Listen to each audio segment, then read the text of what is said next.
어제 최순실 씨 재판이 열렸는데 여기서 김영수 전 포레카 대표가 한 증언이 지금 화제가 되고 있습니다. 최순실 씨가 독일에서 차명 한라인 폰으로 박근혜 전 대통령과 개인적인 통화를 나눴는데 거기서 이런 얘기까지 나왔다. 이런 진술이 나왔는데 한번 들어보겠습니다. 저희가 더빙으로 준비했습니다. 회장님, 한국 상황이 심각하니까 가능하면 들어와서 수습하는 게 좋을 것 같습니다. 위에서 그러는데 한국 상황이 정리되고 조용해지면 들어오라고 하네. 그러면요.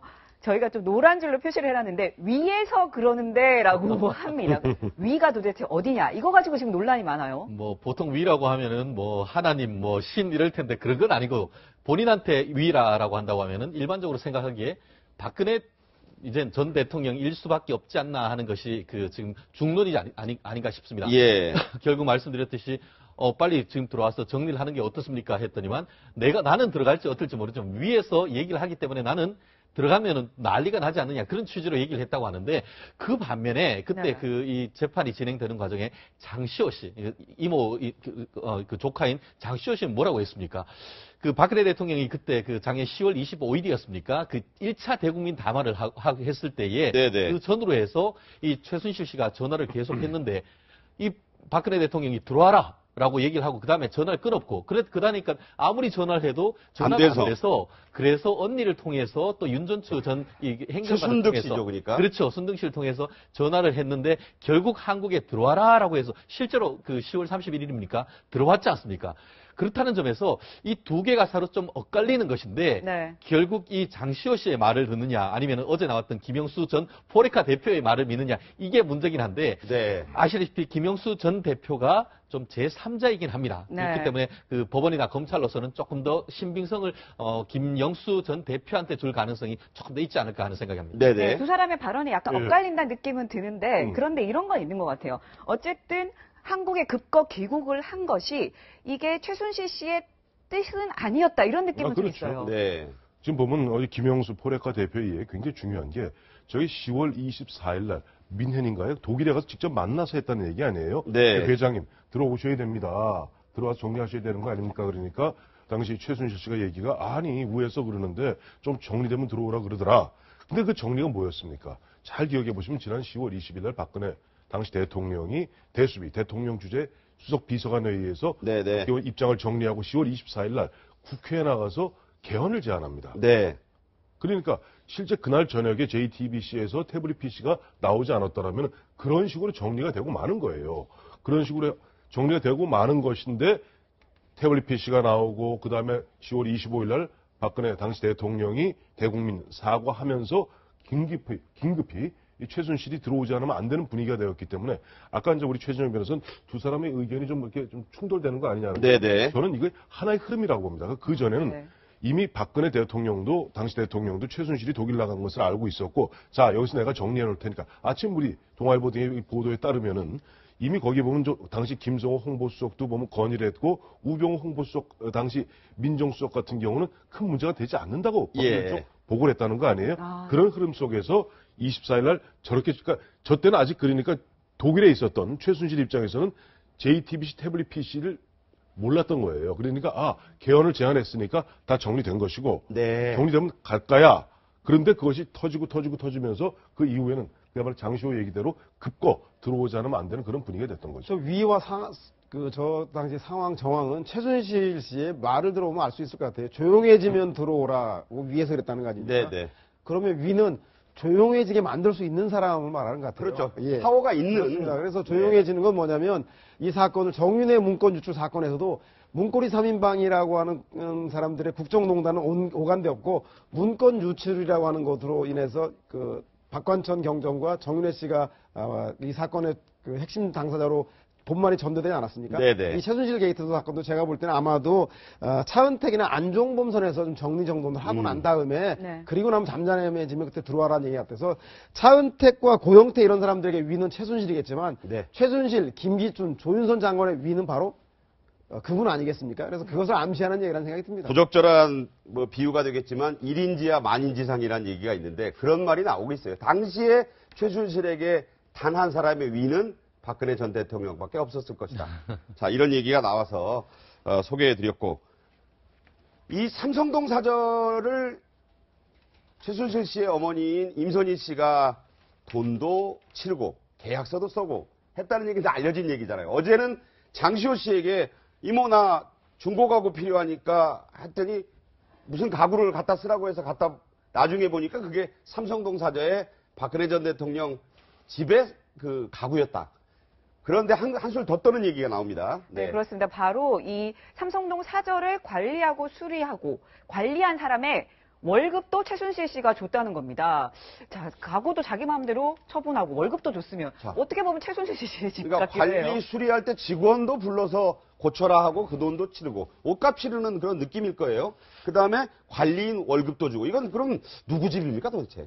결국 최초에 90년에 이 사저를 매입할 때도 박근혜 전 대통령이 직접 오시지 않고 최순득 씨를 비롯해서 최순득, 최순실 이분들이 와서 계약을 유선이, 유선이 최태민 씨도 보고 가고 그렇죠. 그리고 또 예전에 다른 집을 팔고 왔다고 하는데 그 사이에 한 4억 원 정도 차익이 있는데 그것도 혹시나 이 최순실 씨 일가에서 되는 것이 아닌가라고 해서 지금 전체적인 매입부터 관리, 지금 그 내부에 있는 기물 처분까지 봤을 때 과연 이것이 박근혜 전 대통령의 개인 소유이냐 아니면은 이른바 공동 지갑이냐 이와 같은 것에 대한 지금 의문이 지금 제기되고 있는데 네네. 지난 아마 기억하실 겁니다. 그 특검 같은 경우에는 박근혜 대통령과 최순실 씨가 경제적 이익을 공유했다고 볼 상당한 증거를 확보했다라고 했는 것에 대표적인 케이스를 하나로 이 사저에 대한 매입 그리고 관리에 얘기가 있었었는데 그렇죠. 구체적인 관리와에 대한 부분이 오늘 나왔다는 점에서 이 박근혜 대통령이 이 부분에 대해서 어떻게 해명을 할 것인지에 대해서도 좀 지켜봐야 되지 않을까 싶습니다. 저런 관계가 말씀대로 사실관계가 입증이 되면 공동지갑설은 뒷받침이 되는 거예요. 사실상 상당히 가족에 가까운 것이 아니냐. 사실 우리 같은 경우에 형제간에도 재산 관리를 맡길 수 있지만 내부에 있는 물건을 처분할 때는 사실 맡겨놨는 형님이든 물어봐야 될 것인데 이번에 봤을 때는 박근혜 대통령이 그조차도 잘 모르고 있었다라는 점에 비추어서 상당히 의아하지 않을 수 없는 것 같습니다. 네네. 자, 서울 삼성동 사저 모습을 다시 한번 볼 텐데요. 그 사저 뒤로 초등학교가 보이고 네. 지금 저 주변에서는 보시는 것처럼 친박단체 그 시민들이 와서 저렇게 집회도 하고 아까는 또 뭐 과격하게 하시는 분들 경찰들이 막 이렇게 또 이 밖으로 또 이렇게 좀 연행하고 이런 모습들이 있는데 오늘 2시에도 친박단체 집회가 예고돼 있습니다. 저 네, 뒤에 네. 보이는 네. 초등학교 모습. 네, 그렇습니다. 오늘 오후 2시에도 지금 친박단체 집회가 예고가 되고 있어서 벌써부터 많은 사람들이 모이고 있습니다. 특히 박근혜 전 대통령이 21일 오전 9시 반에 검찰에 소환 통보를 네. 받았다는 소식 몰리면서 더 많은 사람들이 모일 것 같다 이런 얘기도 들어오고 있습니다. 자, 이 주변이 지금 시끌시끌한데 주민들의 민원도 높아지고 이 집시법 넉 달간 허용한 게 과연 온당한 거냐 이런 얘기 나오는데 먼저 그 모습을 한번 저희가 영상으로 보여드리겠습니다.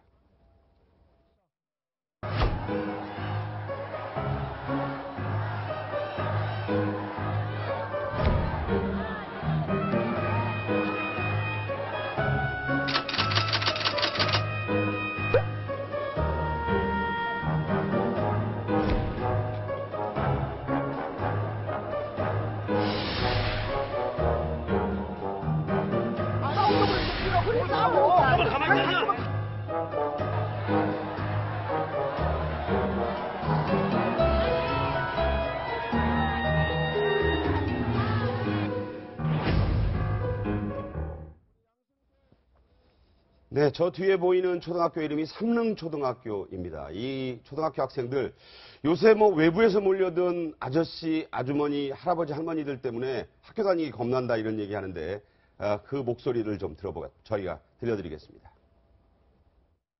제가 이렇게 지나가려고 하는데 앞에 차가 와서 그 경찰 아저씨가 지나가지 말고 차 지나간 거다 그러고 아직 방금 가는데 이제 가라고 그러는데 경찰 아저씨는 조금 더 차 가고 가라고. 어제 많이 모여있을 때 거기 지나치려고 그랬는데 길 딱 거기밖에 없는데 이렇게 돌아가라고 경찰 아저씨가 그래가지고 그때가 정말 불편한 것 같아요. 막 경찰들한테 욕하고. 네. 네, 지금 보시면 아이들이 이 학교에 갈 때 후문으로 들어가려면 그 앞을 지나가는 게 빠르다고 합니다. 그러다 네. 보니까 아이들이 지나가려고 하는데 지금 경찰도 안전을 생각해서 좀 위험하다라면서 돌아가라고 하고 네, 네. 또 애들 겁도 나고 좀 이런 모습인데요. 이런 걱정은 애들만 하는 게 아니고요. 학부모의 걱정도 굉장히 컸습니다. 네. 들어보시죠. 쪽은 못 가요. 전화를 못 하고. 외부인이 너무 많으니까. 지금 저도 처음 만나는데 첫 마디가 싸우는 것 같다 그러고 어젯밤에도 잠깐 나와봤는데 어제도 계속 노래 부르시고 있더라고요. 안 좋은 걸 보여주시고 한쪽에서는 막 계속 싸우고 있고 막 이러니까 애들 보기 좋지 않아요. 지금 12시 30분 근처니까 아마 점심시간일 것 같아요. 학생들 아마 점심, 저학년들은 이미 하교를 했겠고, 고학년들은 아마 조금 있으면 또 하교를 할 텐데, 저 길이 지금 저리 나와서 보시다시피 교문 아닙니까? 네. 자, 이런 상황이에요. 아이들이 지금 움직이는 게 지금 저희가 잡은 카메라에서도 보이거든요. 왔다 갔다 하고 있는 모습까지 보이고 있어요. 그래서 네네. 결국 이 부분 같은 경우에는 아이들의 학습권과 그리고 또 그 어른들의 이 집회 결사의 자유가 이렇게 충돌하는 그런 그렇죠. 모습 아니겠습니까? 결국 이 경우 같은 경우에는 우리가 법을 한번 봐야 될 것 같은데 집회 시위에 관한 법률에 보면은 학교에 대한 집회 시위 같은 경우에는 네. 말씀드렸듯이 이 그 아이의 학습권이 침해다가 명백한 경우에는 집회를 제한할 수 있다 이렇게 돼 있거든요. 말씀드렸듯이 아이들이 뭐 퇴교하고 한 이후에는 모르겠지만 등교할 때라든가 아니면 네. 하교할 때 이 부분 같은 경우에는 네네. 여기 계신 분들이 상당히 자제를 해야 될 부분이 있는 것 같은데 어제 보도를 볼 같은 경우에는 이 강남 경찰서에서 확성기를 안 쓸 경우에는 말을 하는 정도를 가지고는 규제를 하기 어렵다라고 하는데 자, 조항은 저렇게 돼 있네요. 네, 그렇습니다. 아까 말씀드렸듯이 신고 장소, 신고를 해야 되니까 학교의 주변 지역으로서 집회나 시위로 인해 학습권을 현저히 침해할 우려가 있을 경우에는 집회를 금지, 제한할 수 있다. 돼 있는데 네. 말씀하셨듯이 이거를 현저히 제한하느냐 이 문제가 있지 않습니까? 그런 표현이 애매해요. 그렇죠. 어떤 게 현장가? 그래서 실제로 그 현장의 시위 현장을 실무는 뭐냐면은 확성기로 해가지고 막 빵빵해서 이제 수업을 하기 어렵다. 그 정도가 되면은 못하게 하는데 사람들이 모여서 구호를 외치는 정도 가지고는 사실 제한하기 어렵다는 게 지금 그 강남 경찰서의 태도라고 하는데 애들이 무섭다고 하는데도 그런가요? 그렇습니다. 말씀드렸듯이 그런 부분에 있어 가지고는 경찰의 어떤 경호 그리고 질서 유지하는 사람들이 그런 부분을 스스로 자제하는 그런 모습이 필요하고 만약에 아이들에 대한 위해가 있다라고 한다고 하면은 아마 앞으로 그와 같은 집회를 할 수가 없게 될 가능성이 있습니다. 스스로 자제하는 정말 그런 모습이 시민의식이 필요하지 않을까 싶습니다. 저 이제 21일 화요일 평일에 9시 반에 전직 대통령, 박근혜 전 대통령 나오라고 하는 것까지 있기 때문에 예. 주변은 더 시끄러울 거예요. 갈수록 이번 주말도 그렇고. 자, 그래서 해당 학교, 삼릉초등학교에서 이런 가정 안내문을 이미 발송을 했다고 합니다. 네, 그렇습니다. 당분간 등하교를 할 때는 후문으로 하지 않고 정문으로 해라. 그리고 학교 후에 그렇게 다녀라. 뭐 이런 안내문들이 지금 보이고 있는데요. 한 5개 정도 조항이 됩니다. 등하교 시에 교통안전에 유의하고 학교 후에서는 운동장에서 놀지 말라. 이런 얘기까지 나왔고요. 또 방과 후에 또 휴일에는 후문 근처에서 돌아다니거나 놀지 마라. 낯선 사람들이랑 얘기하지 마라. 이런 게 나왔어요. 그렇죠. 문제는 근데 친박단체들이 그 집회 신고를 4개월간 해놨다는 겁니다. 그래서 넉 달간. 예, 네. 넉 달간 저 학생들과 학부모들이 불편을 감수해야 되는데 그래서 아까 최진영 변호사님이 말씀하신 대로 경찰이 이 집회 시위를 단속하는데 규제가 확성기를 쓰지 않는 한 물리적으로 그 제어할 방법이 없기 때문에 아마 학부형들이라든가 학교 측에 계신 분들이 요청에 의하면 검찰이 검토할 수 있는가 봅니다. 그래서 네. 이렇게 탄원서를 작성하고 있는 것 같고 특히나 우려되는 것은 현재의 대통령이 검찰 소환에 응할 걸로 예측되지만 친박 단체라든가 그리고 자유한국당의 일부 친박 의원들이 대통령이 검찰에 대한 탄압이라고 하면서 옥세를 하자, 나가지 말자라고 해서 저 삼성동에 대치하게 될 경우에 더 큰 소란이 일어날 수 있는 우려가 매우 많기 때문에 대통령의 검찰 소환이 임박하기 전에 이번 주 중에 학부모들과 시위 단체들하고 그리고 경찰이 지혜로운 타협을 통해서 적어도 어린아이들의 초등학생들의 학습권은 침해하지 않는 그런 지혜로운 해법이 모색돼야 될 필요성이 있는 것 같습니다. 네네. 네. 근데 이제 아까 현역 의원들 말씀하셨는데 그 의원들이 박근혜 전 대통령이 이제 삼성동 사저로 퇴거할 때 네. 그날 돌아오는 날 8분 정도 의원들이 있지 않았어요? 뭐 8인방, 임시정부, 사저정치 근데- 논란이 많습니다. 그런데 그 다음날 온 사람은 조원진 의원 한 사람밖에 없었고요. 그래도 이제 처음에는 못 만났잖아요. 그렇죠. 처음에 들어갔고. 예. 그리고 어제 같은 경우는 없었어요. 네. 사실 그러니까 이제 최경환 의원 같은 경우도 그 얘기합니다. 아니 어쨌든 그래 내가 모셨던 그 전직 대통령인데 어떻게 사저로 돌아오는 날 가서 인사드리는 것 정도는 그건 봐줄 수 있는 거 아니냐. 그거 갖고 무슨 사저 정치니 뭐니 이렇게 얘기하는 것은 너무 야박한 얘기 아니냐. 네, 네. 가혹한 얘기 아니냐 하는데 장장 보면 현역 의원들이 누가 가는 사람이 있습니까? 지금 삼성동에 없고 다만 보면 그래요. 이제 21일 날 박근혜 전 대통령이 이제 검찰에 출두하게 되면은 솔직히 말씀드려서 아까 최 변호사도 말씀하셨습니다만 뭐 구속영장을 칠 가능성도 배제할 수는 없고 네. 당초 보면 그 주변에 사람들이 모였던 것은 모였다가 계속 좀 농성이 계속되는 게 그런 얘기 돌지 않았어요? 박근혜 전 대통령을 갖다가 긴급 체포할 수도 있다. 네네. 검찰이 강제 체포할 수도 있다. 네네. 그러다 보니까 이제 그들 뭐 강력한 지지자들 입장에서는 지키자 이런 거죠. 뭐 지키자 이렇게 되어 있는데 아마 21일을 전후해서는 아마 자연스럽게 정리될 것이라고 저는 보고 있습니다. 네, 아까 저희가 화면에서 보여드렸던 그 경찰에 연행된 사람 그분 같은 경우에는 휘발유통. 네, 휘발유통은 아니고 아. 집회 참가자가 아니고 이 취재에 방해가 될 수 있다 이런 취지에서 그렇게 해서 연행이 됐다고 합니다. 예. 네. 자, 이런 상황이 계속되고 있습니다. 현재는 뭐 조용하지만 저 안에서 박근혜 전 대통령 검찰 출두에 대비를 하는 그런 회의를 열고 있을지도 모르겠는데요. 자, 친박계 의원들 뭐 8인방이다, 뭐 여러 가지 사저정치 논란이 일어나자 소속된 자유한국당에서도 그렇게 당론과 배치되게 뭐 개인적 정리라지만 이렇게 하는 것은 곤란하다. 심해지면 징계할 수도 있다. 이런 지금 얘기가 나와서 논란이 일고 있습니다. 그 상황을 한번 들어보시죠. 자유한국당은 시류에 흔들리지는 않겠지만 필요하다면 어떠한 희생을 감수하고라도 징계를 지조하지 않을 것입니다.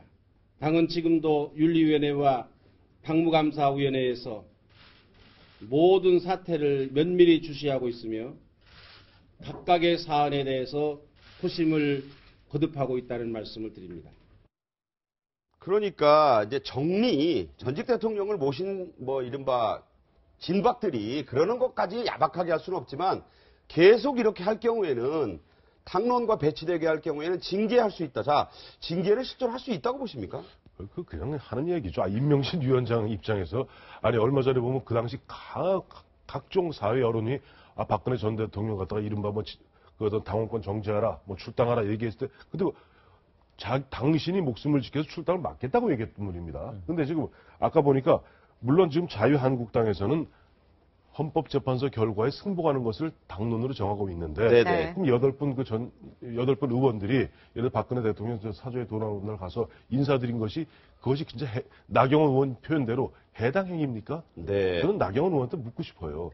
나경원 그건 우리가 보면 정치도 보면 아무리 사람의 사랑과 최소한의 정리가 있는 법입니다. 근데 그런 걸 놓고 와서 아니 모셨던 어른 모셨던 대통령 왔다 그래서 인사한 것까지 가지고 네. 그것을 갖다가 해당 행위다 얘기하면은 그건 정치 이전에 너무 인간적으로 야박한 것이 아닌가 생각합니다. 네, 지금 사저의 모습이 계속 보였습니다. 굉장히 사저는 조용한데 그 앞에 지지자들은 계속 지금 모이고 있는 상황입니다. 오늘 오후 2시 이 지지자들의 집회도 좀 관심을 끌고 있는 상황인데요. 자, 어쨌든 이 박 전 대통령의 청와대 들어갈 때 선물로 받았던 강아지 기억하시죠? 근데 이 강아지들이 유기견이 될 위기에 처했다는 게 무슨 얘기입니까?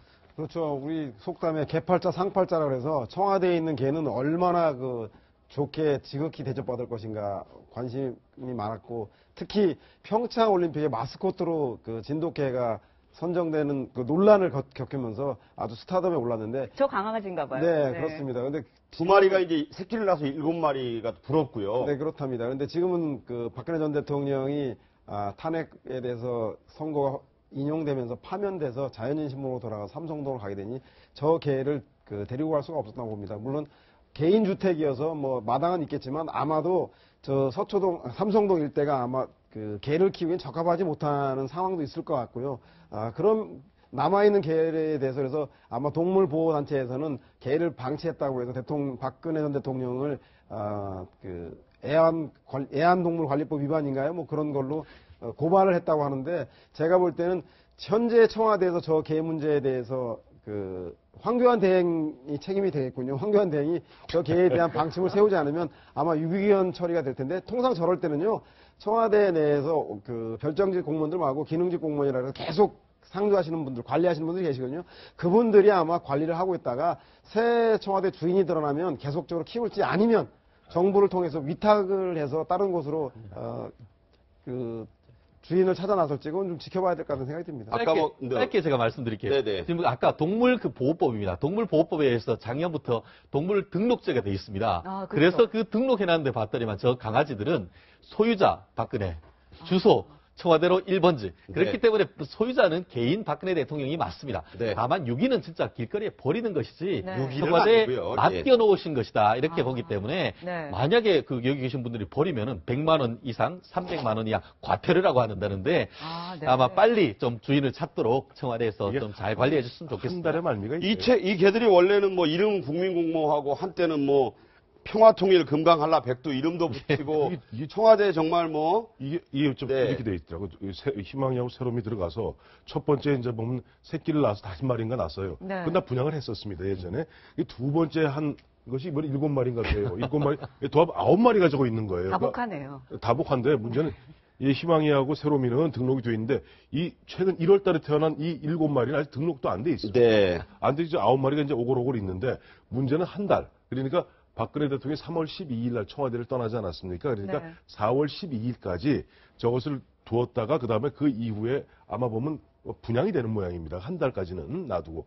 근데 보니까 지금 아까 잠깐 나왔습니다만은 이게 서로 부처 간에 서로 핑퐁을 치고 있다는 그러니까 거예요. 서로 이제 떠넘기기 한다는 거죠. 이제 행안부, 그다음에 뭐 농림부, 또 지방자치단체 서로 좀 떠넘기고 있다는 거예요. 그런데 한 달 정도 4월 12일 지나고 4월 13일 되면은 자연스럽게 분양이 될 것이고 누군가 뭐 아까 청와대 뭐 가는 뭐 공무원들이 있지 않습니까? 공무원들 중에 뭐 또 뭐 애견 그 개를 좋아하는 뭐 그런 공무원들이 다 분양받겠죠. 뭐 정치무상에 이제 견명무상이다 이런 말도 나오고 서로 데려가려던 강아지들이 졸지에 천덕꾸러기로 전락했다. 이게 아침에 보니까 인생무상이 아니라 견생무상 네. 이런 별 다도성 얘기가 나오더라고요. 다 나오고 있습니다. 박 전 대통령이 이런 개들 돌볼 지금 겨를이 없지 않겠느냐 이런 얘기도 나오고 있죠.